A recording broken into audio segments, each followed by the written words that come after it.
Finally tonight, when you think of wine country, California comes to mind.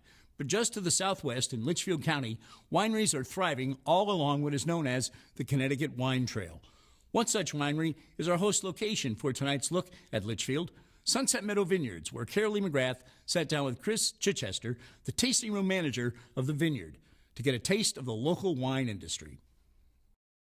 We first started planting and prepping the property in 2000. We opened the tasting room in 2008, really wanted to have a true Connecticut vineyard. We have now 32 acres of vines that are currently planted. We grow 15 different varieties of grapes and now have 23 different types of wine that you can try when you come to our tasting room. So what is involved in operating a winery? You think about it a lot of times, oh, they're in California, but what is the process? The romance side of wine is something that a lot of people do see, but what you don't see is the growing aspect of it, the agriculture aspect of prepping the property, planting, really following the weather, and making sure that you're going to get a good grape to make a good wine. When we plant a vine for our white wines and the red wines, it's closer to 3 to 4 years where you're going to get a really good crop from it. So from there, the whites, it'll be that next year that you'll be releasing those. For our reds, we actually age them for up to 2 years after that, and some of them even longer. So you're looking at 5 to 7 years before you're going to drink a wine when you first plant especially a red grape. So you have to be patient. Patience is a virtue. We primarily use French oak barrels. We actually just started doing something that, as the first vineyard on the East Coast to do, we're using our estate-grown St. Croix grapes and aging them for 2 years on French oak.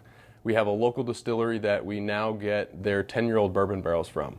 So we age our St. Croix that has been aged for 2 more years and put that onto a bourbon barrel to give it that nice soft butterscotch finish. They do it out in California, but we really wanted to show that we can do the same things on the East Coast, and we think that we nailed that. Have you taken any trips to California to watch what they do? Like, is that something that's typical? I have. I was just out in Napa and Sonoma. We were at the International Unified Wine Symposium. So we were talking with the growers and the winemakers from Stag's Leap and Chateau Montelena in the Judgment of Paris in 1976 put California on the map. We're trying to do the same thing for the East Coast. We're relatively young, with the first vineyard being in 1978 in Connecticut. But we have the climate now. It has changed quite a bit that we can do a lot of these things. And how difficult or challenging is it when you're talking about following the weather, when you look at New England weather? It has become much more difficult. We do have a weather station through Yukon that is on the property.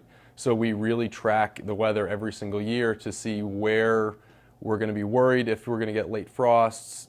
The growing season has been a longer growing season than we typically have had 4 years ago.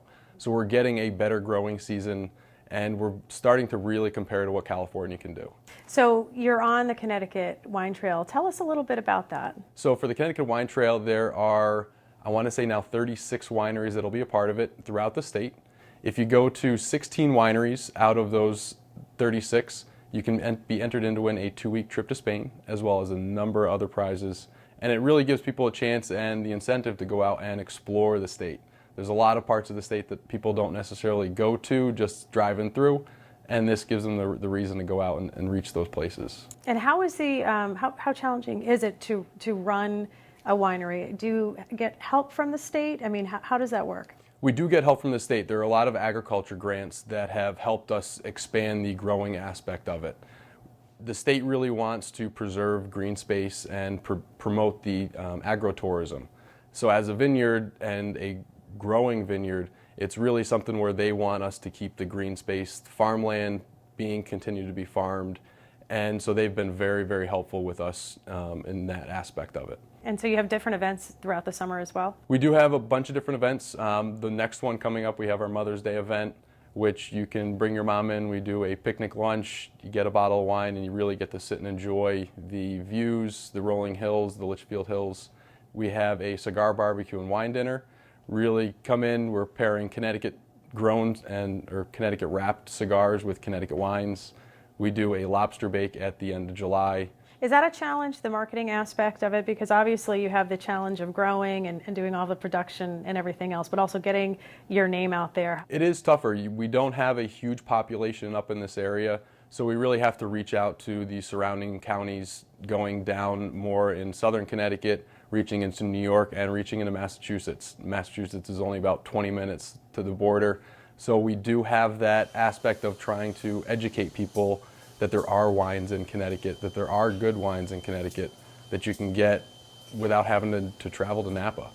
And so do you think it helps having, I know there's a lot of tourists that come up this way, especially during the summer, so this must put you in a nice spot to attract those people. Absolutely. We have a lot of lakes around here that people are coming to during the fall. We have the fall foliage that we get people from around the world. People coming that are flying into Boston, they're going down to New York. They're always coming through this corner of the state because they're seeing that foliage. They want to see the views. Is there a favorite wine that you have? Is there something special that you like in particular? Our most popular wine is our Route 63. It's a really nice semi-sweet red, almost like a sangria, and it's perfect for the summer and barbecues. And we're on Route 63. And we are on Route 63. We took a little bit of a play on words on that one, but really trying to bring it back to the region and showcasing what we can do in Connecticut. Now, when you were a little kid growing up, is this what you pictured yourself doing? Not at all. Not at all. I actually grew up upstate New York.